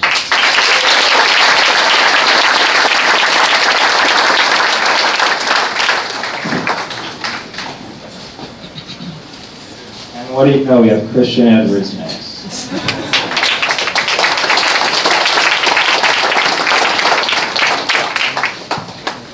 So as I just said, Christian, also known as Justin's partner in crime, has also played a pivotal role in getting our Gravy ministry and gospel choir moving. I won't tell another story about the two of them singing, but I do want to point something out, because they have sung a lot of times this year, whether it be at a day of reflection, the Christmas program, one of the many ordinations and professions we had of the monks. But again, every time the two of them sing, they capture the audience, they steal the show. Everybody's silent. And this is something that all of us teachers and the group leaders struggle with a lot in the school, because silence is something that doesn't really happen much. So it says something that these guys, when they sing, are able to get everybody quiet. But it's not just pure talent that captivates everyone. It's not just that they're good singers. They are, obviously. But it's something else. When Christian sings, you can tell that there's something else behind his voice. And it's this passion for music, for the beauty of art, but also for his faith. And whenever he and Justin sing, their music becomes a channel of that which they're singing to. It becomes a witness to what they're living for. And I think this is why everyone is so captivated when they sing. So I know that Christian's going on to pursue a career in the arts. And I'm excited to see how he's going to be used to share his faith and to share his passion with others. Christian's going to be going to Lee University next year.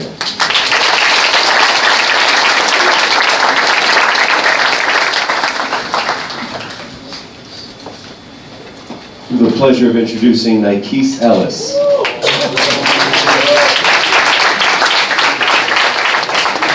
You're not going to hear much from Nikes. He is very quiet. I taught him on the bookends. I had him last semester in my ancient Rome elective, and I had him as a freshman. He was so quiet as a freshman that if he had handed in his homework, I wouldn't have known he was there. That's where the journey started. He's still on the journey, but little did I know that tonight I'd get to talk about a lower court legend when he was a senior. Nikes had a little difficulty getting to trust me. We had a lot in common, both hailing some lineage back to Philadelphia. I'm born and raised there, and he himself coming from there and has a lot of family down there. So finally started to trust me. And we finally got to the point where when he screwed something up, he got to me before somebody else got to me. So he's grown a lot, but he still has room to grow, and he and I have talked about that. So I'm encouraged that he's going to be able to do that next year at Caldwell University.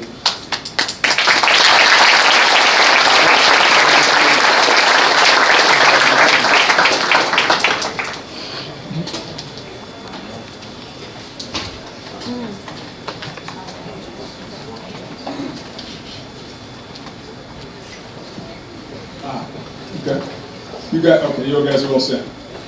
So brothers and sisters of Islam, go eat. You guys taking care of family? Hello? Yes? Everybody? Good. Star man, where's Star?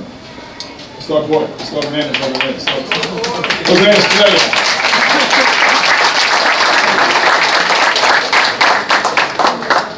Star man's his older brother. This is Star boy.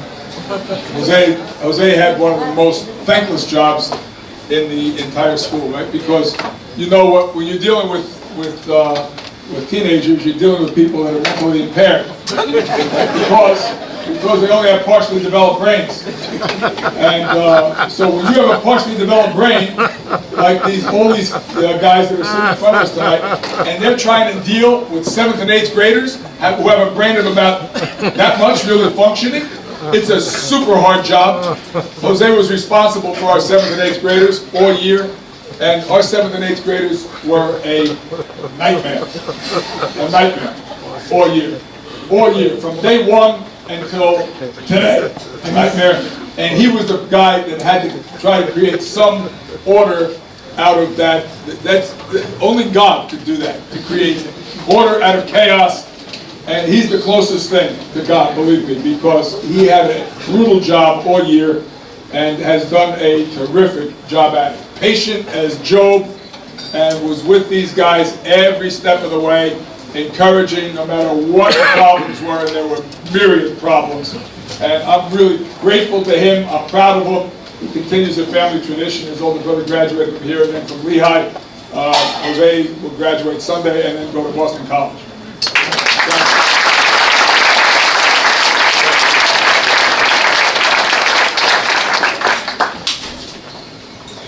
I like Mr. Adebato, having a group of guys in a row.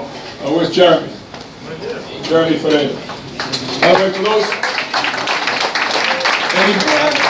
any parent that's interested, they're following the dinner. I know it's a little long, and you may be looking at the list and say, oh, how long is this going to take? Remember what I said in the beginning about saying positive things about kids, mostly positive things about kids?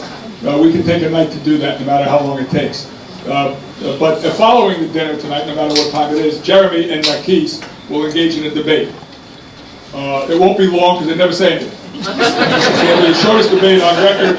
Neither one of them talk, and you may be interested in coming by.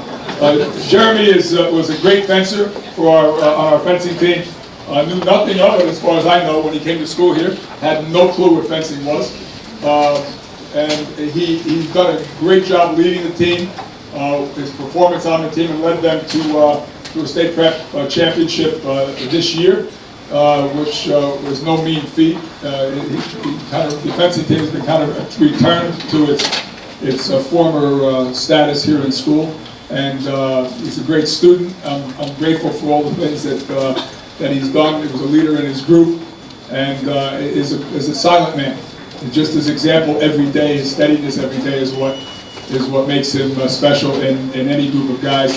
And I thank you a lot, Jeremy, for all your work. Thank you.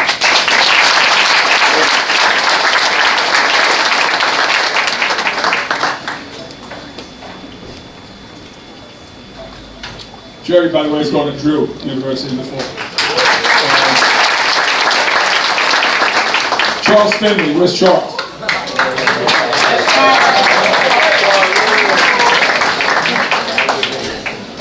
All the guys in the senior class, Charles has assured me, he has assured me that the cake is fine. There's no problem. There is no problem with the cake. He did not make it. The people from Fringillo made the cake. So I asked him before the dinner, if I could have his assurance. He said, Father Ed, there's no problem with the cake. Okay? So we're grateful for that. This guy, you know, there are guys that come to school here, wind up with one challenge or another, and then when they get, Dr. Lamore can talk about this too, when they get thrown out of school, frequently they disappear. Other guys get thrown out of school and never leave. And other guys get asked to leave and then fight their way back in. And Charles is one of those guys that we had a big fight after what grade? 10? After 9th grade. And it was not a pleasant one. I mean, it was an ugly fight that I was really mad about. And you know, I was willing to lose the fight eventually, and I did. I mean, he said he was going to come back. He did. And is a super determined guy. Wound up coming back after a bad decision. Wound up coming back and being the leader in his group. And I used to look at him every day, looking at attendance, you know where guys are. All these guys have been great at knowing where their guys are. And if they didn't know, they'd find out. And Charles was that for Joe Kasperger. I'm proud of him. I'm proud of his determination. I'm proud of his willing to admit mistakes and move beyond them. He's going to Montclair State in the fall. Thank you.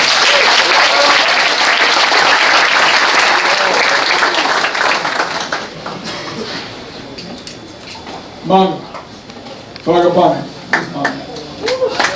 Stand up, Mom. Stand up. Manny came to us 7th grade. In 7th grade, he was actually smaller than Nico Black was when he first came. Little guy. The soccer player for us was able to fight his way through certain disappointments. Actually fought his way through an injury this year to his knee. And but it was always a guy that no matter what was going on, similar to Leo. Where's Leo Rios? Where's Leo? Sitting down over there. There he is. Similar to Will.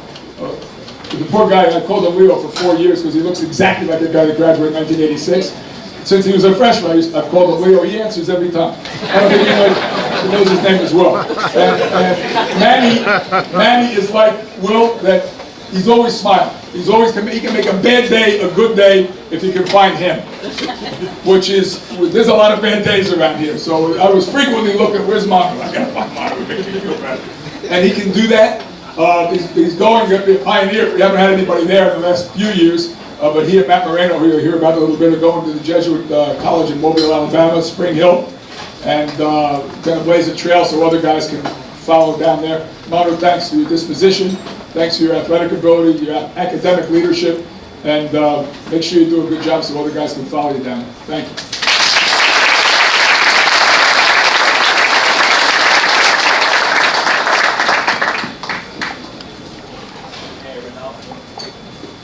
Ronaldo gang.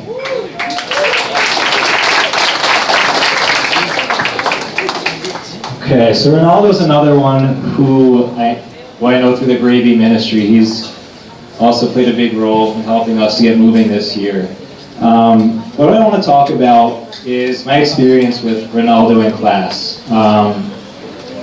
Ronaldo always had this openness that was really striking. Whether it be through asking a question about what we're learning, expressing some kind of curiosity in what somebody else was saying, or if I seemed to be having an off day, asking me how I was doing. And this is something so simple, having this openness, having this curiosity, this attentiveness. But it seems like something that most people are often too distracted to be able to do. So I'm always going to remember the fact that Ronaldo was the one who was always paying attention. Not just in terms of doing his work, paying attention, but really paying attention to people. And this is something that's needed today. Because it's too easy to be forgetful of things as simple as our humanity and asking someone how they're doing. And I could also always count on Ronaldo whenever we needed help with the Gravy ministry. He was one of those people who, when I asked him to do something, would right away take care of it. That's not everybody in the school. Not to be shady or anything. But no, Ronaldo's not one of those people. So Ronaldo, my prayer for you is that you continue to have that openness and that simplicity as you continue at Caldwell University next year.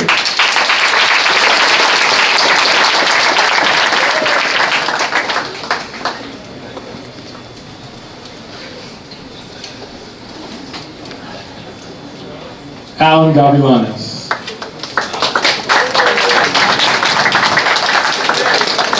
Alan comes from North Plainfield. He's a transfer here, came here just in the spring of last year, so he's only been around for a year. A relatively quiet guy, but a guy, and not a huge guy in stature, but a guy who makes a big impact. He's been an academic leader since day one when he got here. He's one of the guys with one of the higher GPAs in the class. And he's also made an impact on the soccer team. I only got a chance to attend one soccer game this season, but when I was there, I noticed Alan. I noticed the impact he had on the game. The ball was constantly at his feet. His skill was evident. And just his determination, the energy he was putting into the game really stood out to me. So those traits, that hard work, that determination, that focus, are going to help him wherever he goes. Next year, Alan's going to be studying at Marist. Congratulations, Alan.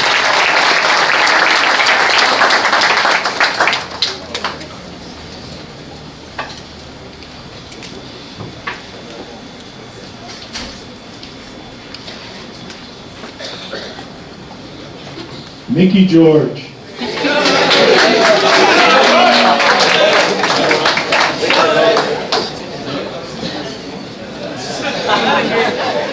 What? I haven't said anything yet.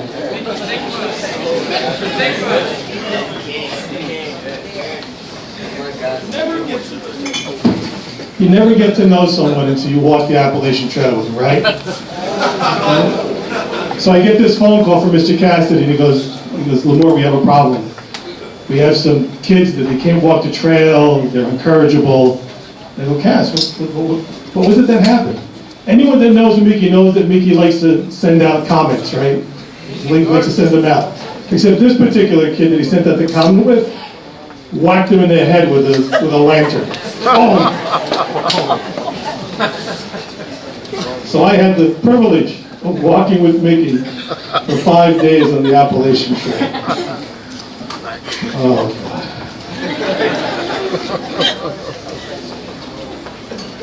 My God, that was like dog years. It was brutal.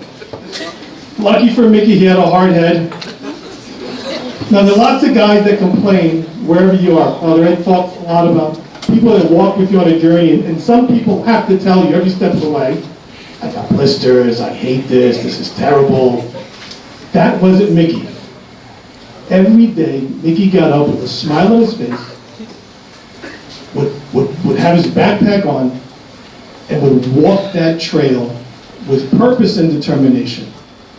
And it was really impressive because it was a really difficult chore for him. Because he had to learn how to give up a little bit of himself to help other people. And I think as a result of that, he grew a lot. And we were extremely proud of him. His compassion and his fun-loving nature and his good heart have taken him a long way. And I believe these qualities will help him reach his goals. Mickey will attend Eastern Florida State College in the fall.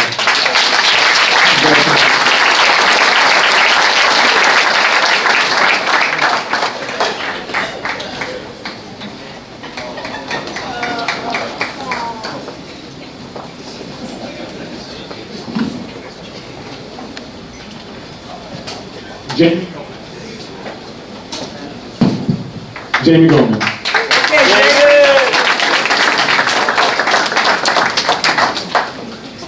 Jamie Gomez knows how to fight for what he wants. He was determined to attend NJIT, and that's where he'll be going next year. Now, I don't think Jamie...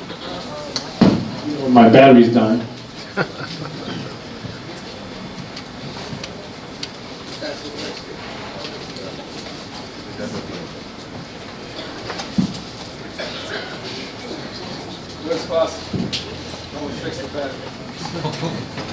So I don't think Jamie would dispute with me that his application to NJIT was a long shot, right? But that's why we apply to long shots.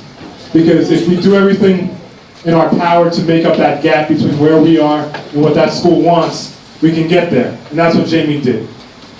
He worked hard on his essay, made sure he was in touch with the OF office every day, jumped on every email that he got from NJIT, and eventually got what he wanted. Jamie's dream is to be an engineer. One step at a time, he's making his story come true. If there's one piece of advice I'd give you, Jamie, it's that you've got to make sure that you're present every day on time for college. Right? No, seriously, that's the one element that you've got to improve on. You improve on that, combine that with your tenacity, and you'll go far. All right, so congratulations, Jamie.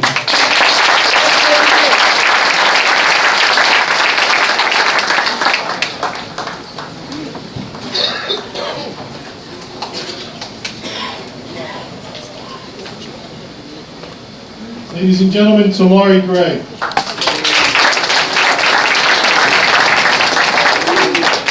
Tamari's always been one of those kids that you need in a community. Someone who's always there and who can put a smile on your face just by his presence. See? Tamari is able to speak to anyone in his class and was always willing to lend a helping hand when anyone needed it. Even when Tamari suffered the loss of his mother, he continued to stay connected with the community, which I believe sustains him through that difficult time. I'm proud of the young man that he's turned into, and I know that his mother is proud of him now. Tamari will be attending Kane University in the fall.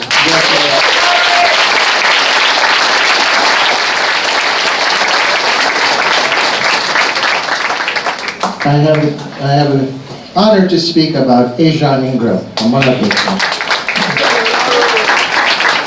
It's important that you get to see Ejan.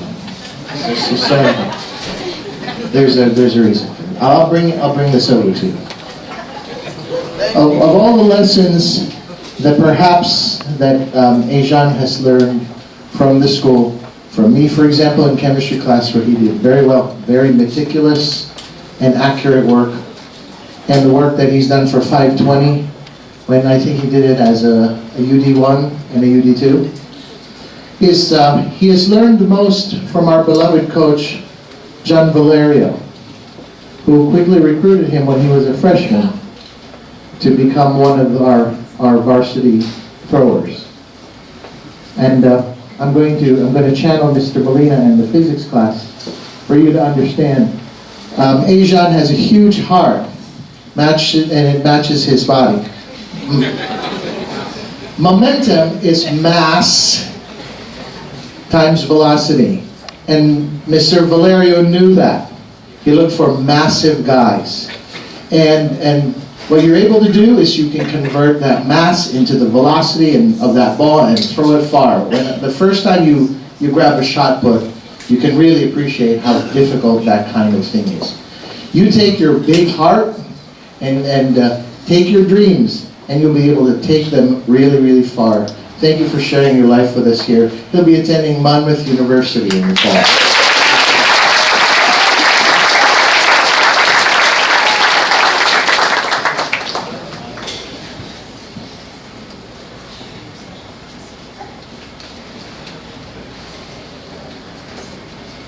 Paul Jimenez.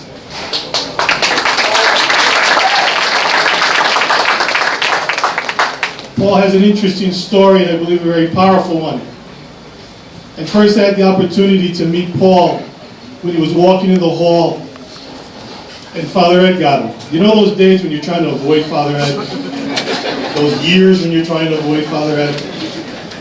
He must have had 7, 8 hoods on. All on at the same time. No, there were like 7 or maybe it could have been 10. He looked like Kenny from South Park. All you saw was his face. So, quickly Father Ed went to work on him. Lefts, rights, boom. And Paul, nothing. Nothing. Slowly Paul began to come out of that shell and had the courage to begin to work on himself. Because of Paul's journey, he's been able to share his story with many students and has helped them to realize that they can get help. Paul has a courage and compassion to help people change their lives. I've watched it. This time last year, Paul had to make a very difficult decision. Should he graduate with the class that he came in with, or should he take an extra year to improve his grades? It was a grueling one. And I know lots of people that choose the easy wrong over the difficult right.